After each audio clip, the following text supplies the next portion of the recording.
Hello students, तो आज हम डिस्कस करने वाले हैं कि जो भी बच्चे अभी 9th से 10th में जा चुके हैं और नेक्स्ट ईयर में बोर्ड एग्जाम अपीयर करने वाले ऐसे बच्चों को क्वेश्चन मार्क पड़ जाता है कि किस तरीके से पढ़ाई की शुरुआत की जाए, स्टडी की शुरुआत की जाए। तो बहुत सिंपल है बच्चों, ध्यान में रखिएगा। आपका डिसीजन, आपकी स्ट्रेटेजी, आपका प्लानिंग, आपका टाइम टेबल ही आपकी परफेक्ट स्टडी करा सकता है। ध्यान में रखिएगा, सारी चीजें नोट डाउन करके रखिएगा। परफेक्ट प्लानिंग और साथ में टाइम टेबल को अगर आपने अच्छी तरीके से फॉलो कर लिया, बहुत ज्यादा पढ़ने की जरूरत नहीं है। ओके, तो मैं जो आपको बताने वाला हूं उसे अच्छी तरीके से नोट डाउन कर ली कि कैसे 10th क्लास की पढ़ाई की शुरुआत होना चाहिए। ओके, अब देखिए मैथ सब्जेक्ट को ले लेते हैं तो साइंस भी ले सकते हैं हम। ये दो मेन इंपॉर्टेंट सब्जेक्ट कंसिडर किया जाता है, ठीक है। अब इन सब्जेक्ट का खासियत क्या है, स्पेशली मैथ्स की बात करते हैं। जैसे अभी नया सर्कुलर आया है सीबीएसई की तरफ से कि थोड़ा एग्जामिनेशन की जो पैटर्न है वो चेंज हो चुका है। प्रीवियस वीडियो में मैंने सारा डिटेल में बता चुका हूँ, वो भी आप जाके लिंक के ऊपर देख सकते हैं, ठीक है। तो किस तरीके से एग्जाम डिजाइन किया गया, दो एग्जाम होने वाली, दो एग्जाम। ओके, एक होगी फेब महीने में और एक मई महीने में। ओके, तो फेब वाली एग्जाम आपको कंपलसरी दे रही है और ऑप्शनल एग्जाम है मई। ऑप्शनल मतलब वो आप दे भी सकते हैं, नहीं भी दे सकते, वो इम्प्रूवमेंट एग्जाम कहलाएगी। तो देखिए शुरुआत कैसे करना है 10th क्लास को, आपको पढ़ाई की शुरुआत कैसे करना है, स्टडी कैसे करना है, सो इजी।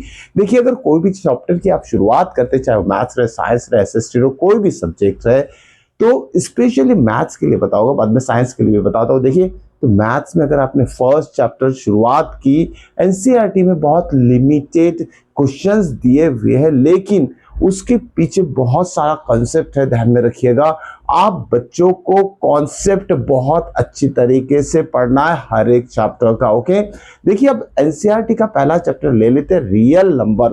तो same chapter previous year 9th class में भी आपने नंबर सिस्टम पढ़ चुका है। तो 9th क्लास में जो आपने पढ़ा है वो अच्छी तरीके से इंपॉर्टेंट पॉइंट्स आपको पहले अच्छी तरीके से कर लेना है। ओके, तो क्लियर होने के बाद ही 10th क्लास की चैप्टर को आप हाथ लगाओगे, ठीक है। तो ये सिंपल सा कंसेप्ट है। अब देखिए मैं अपने वीडियो में जब भी 9th क्लास का अगर 10th क्लास का अगर मैं चैप्टर शुरू करूंगा तो डायरेक्टली मैं रियल नंबर नहीं पढ़ाऊंगा आप बच्चों को। मैं हर एक चीज की इंफॉर्मेशन आप बच्चों को देने वाला हूं, ताकि जो भी अभी बोर्ड एग्जामिनेशन पैटर्न है उसमें जो क्वेश्चन पूछे जाएंगे कॉम्पिटेंसी बेस्ड, जो कि आपका स्किल, आपका स्टडी, आपने किस लेवल पे जाके किसी चैप्टर को प्रिपेयर किया, ये सारी चीजें उसमें काउंट होगी। अगर आपके कॉन्सेप्ट बहुत अच्छी तरीके से क्लियर है तभी जाके कुछ क्वेश्चन जो घुमा फिरा के देने वाले, ऐसे क्वेश्चन को आप अटेंड कर सकते हो। ओके, अदरवाइज दिक्कत आ जाएगी। तो आपको बच्चों को क्या करना है, कोई भी सब्जेक्ट हो आपको समझ के पढ़ना पड़ेगा। ध्यान में रखिएगा, समझ के पढ़ना पड़ेगा। तो हर एक, अब मैं देखिए जल्दी ही आप 10th क्लास के बच्चों के लिए क्लासेस शुरू करने वाला हूँ। मैथ्स और साइंस की क्लासेस शुरू होने वाली जल्दी हमारी। लेकिन क्लासेस शुरू होने से पहले इसके बाद का जो भी वीडियो आएगा उसमें मैं बच्चों को, आप सभी बच्चों को कंसेप्ट इतना थॉरो कराने वाला हूँ मैथ्स को लेके कि जब भी आप अगर जाओगे, अगर कोई फर्स्ट चैप्टर खोल के देख लेते हो मैथ्स का या साइंस का, अगर आप, तो पहले से ही आपका कंसेप्ट बहुत अच्छी तरीके से क्लियर हो चुका होगा। और यही स्टडी की स्ट्रैटेजी होना चाहिए। पहले ही अच्छे से पढ़ लो, उसके पीछे का जितना भी कंसेप्ट है बहुत अच्छी तरीके से पढ़ लो उसे। तो हर एक वीडियो में भी, आने वाले वीडियो में मैं सारा डिटेल में आपको हर एक चैप्टर का कॉन्सेप्ट क्लियर कराने वाला, उसके बाद ही हम चैप्टर को हाथ लगाएंगे। तो ये स्ट्रैटेजी रहेगी 10th क्लास के बच्चों के लिए। ध्यान में रखिएगा, उनका परफेक्ट प्लानिंग।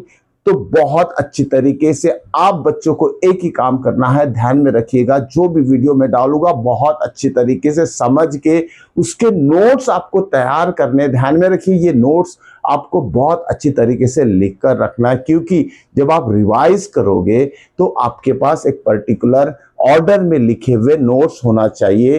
तो आप अगर इनकेस कुछ चीजें भूल जाते हो तो उसमें से आपको रिकॉल करने के लिए आसानी हो जाएगी। तो ये ध्यान में रखिए, आने वाले जो भी इंपॉर्टेंट वीडियोस है तो वो रिलेटेड रहेंगे कॉन्सेप्ट बेस्ड मैथ्स और साइंस के, तो मिस मत कीजिएगा। अब देखिए शुरुआत कैसे करना है 10th क्लास के पढ़ाई की, तो सबसे इंपॉर्टेंट है कॉन्सेप्ट, आपको सिंपल क्वेश्चन आंसर सॉल्व करके नहीं चलेगा, उसके पीछे का जितना भी कॉन्सेप्ट है वो आप बच्चों को आना चाहिए। और वो कॉन्सेप्ट मैं आपको बताने वाला हूँ, हर एक वीडियो आने वाले उसी से रिलेटेड रहेगा 10th क्लास के, तो मिस मत कीजिएगा। देखिए एक सिंपल सा एग्जांपल लेता हूं मैं, जैसे अब देखिए अगर फर्स्ट चैप्टर रियल नंबर है आपके मैथ्स में, रियल नंबर, ओके, तो रैशनल और इरैशनल जो कि 9th क्लास में पढ़ चुके हो आप बच्चे लोग, तो रैशनल और इरैशनल नंबर मिला के रियल नंबर होता है। तो कम से कम बेसिक लेवल का ये तो आप बच्चों को पता ही होगा, लेकिन इसके पीछे का तो रैशनल नंबर क्या होता है? It is the combination of what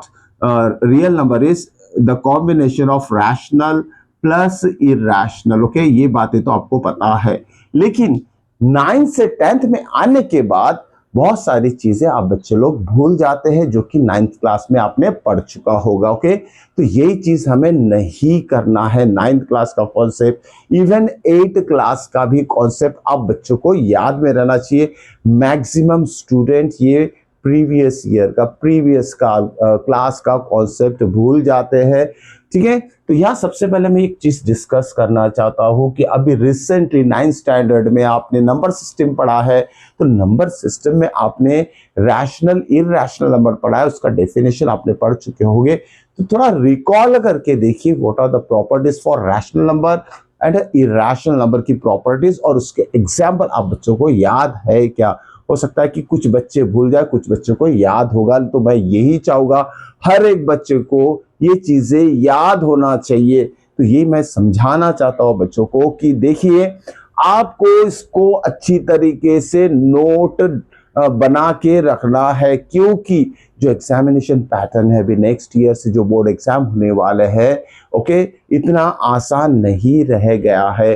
80 marks में से ध्यान में रखिएगा 40% जो क्वेश्चन, 40 मार्क्स के लिए जो क्वेश्चन आएंगे, मतलब 50% जो क्वेश्चन आएंगे, 50%, राइट, 50% मीन्स 40 मार्क्स, ओके। तो जो सेकेंड 50% जो रहेंगे, तो अदर 40 मार्क्स की बात कर रहे हैं। ये टेक्स्ट बुक से रिलेटेड क्वेश्चन आने वाले 50%, और ये जो 50% है 40 मार्क्स, ओके, तो ध्यान में रखिए ये 40 मार्क्स टेक्स्ट बुक के लिए रहेंगे, और ये 40 मार्क्स डुबाने वाले क्वेश्चन हो सकते हैं। This are totally competency based question. कितना कॉन्सेप्ट आप बच्चों का क्लियर है, ओके, हर एक टॉपिक का जो कि आपकी बुक में दिया है उससे रिलेटेड किसी भी फॉर्म में ये क्वेश्चन आ सकते हैं। फिगर दिया रहेगा, कुछ इंफॉर्मेशन दी रहेगी, कुछ पैराग्राफ दिया रहेगा, उससे रिलेटेड क्वेश्चन रहेगा। तो जब तक आपको उसका कॉन्सेप्ट क्लियर नहीं होगा आप अटेंड नहीं कर सकते हैं। बात ये डराने की नहीं है, सिंपल सा ये चीज है कि मैं आपको समझा रहा हूं आपको पढ़ाई किस लेवल पे करना है। अभी पहले जैसी बात नहीं रहेगी, सिंपल सीधे रास्ते से जाके हम क्वेश्चन और उसके सॉल्यूशन लिख ले। कोई भी एक क्वेश्चन अगर आप सॉल्व करते हो तो उस क्वेश्चन से ये कोशिश कीजिए कि दूसरा और कुछ इससे बनता है क्या, क्वेश्चन एक्स्ट्रा क्वेश्चन बन सकता है क्या। अदर पार्ट जो है, जैसे अगर पूछा है, जैसे एक सरफेस एरिया वॉल्यूम का ले लेते हैं, अगर सरफेस एरिया फाइंड करने बोला है तो आपको CSA भी फाइंड आउट करके देखना है, वॉल्यूम भी फाइंड आउट करके देखना है। तो थोड़ा एक दो क्वेश्चन एक्स्ट्रा क्या और पॉसिबिलिटीज हो सकती है इस लेवल पे आपको सोचना है, ओके। साथ में अलजेब्रा की जो भी इंपॉर्टेंट फॉर्मूलेज है जो आपने 8th क्लास में फैक्टराइजेशन के लिए, 9th क्लास में एक्सपांड यूजिंग आइडेंटिटी, या फिर फैक्टराइज द गिवन पॉलिनोमियल, या फिर इक्वेशन इन 2 वेरिएबल, ग्राफ, ये सारी चीजें जो पढ़ा है इसे अच्छी तरीके से रिकॉल कर लीजिए। अगर नहीं भी होता है तो मैं इसको वीडियो बनाने वाला हूं, उसे अच्छे तरीके से आप देख लीजिएगा। हर एक टॉपिक का video, basic information up to the depth में आप बच्चों के सामने लाने वाला हूं, ध्यान में रखिएगा, मिस मत कीजिएगा। तभी जाके आपका मैथ्स जो है 100% एश्योरिटी देता हूं कि बहुत स्ट्रांग होने वाला है, अगर कंडीशन ये रहेगी कि सीरियसली आपने वो सारी चीजें समझ के नोट डाउन कर ली होगी। तो देखिए साथ में ज्योमेट्री भी आता है, इसमें ज्योमेट्री में आपको ट्रायंगल पढ़ना है, ठीक है, ट्रायंगल पढ़ना है, सर्कल पढ़ना है। तो 9th क्लास में भी आपने ट्रायंगल पढ़ चुके हैं। 9th क्लास का जो ट्रायंगल है उसकी प्रॉपर्टीज जितने भी आपने स्टैंडर्ड उसके टेस्ट है, ओके, वो सारे टेस्ट की अच्छे से आपको रिकॉल करके रखना है या तो लेकर रख लेना है। सर्कल चैप्टर के जितनी भी थ्योरम्स और प्रूफ आप बच्चों ने 9th क्लास में पढ़ा है उसे भी रिकॉल करके रखना है। ओके, मैं तो ये सारी चीज़ों के ऊपर बेस्ड वीडियो बनाने ही वाला हूँ, तो उसमें से भी आप अच्छे से नोट डाउन करके एक पर्टिकुलर ऑर्डर में इसे रख लीजिए लिखकर। ओके, साथ में सरफेस एरिया मेंसुरेशन जो चैप्टर था, सरफेस एरिया वॉल्यूम, उसके भी फॉर्मूलेस आपको अच्छी तरीके से लर्न करके रख लेना है। अगर आपने इतना सब कुछ पहले ही करके रखा है तो आपके लिए मैथ्स बहुत आसान होने वाला है बच्चों, ध्यान में रखिएगा।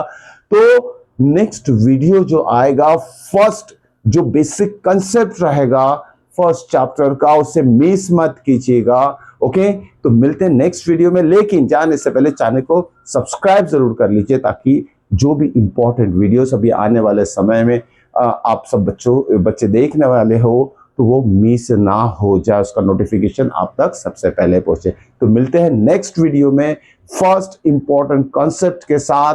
Till then, good bye.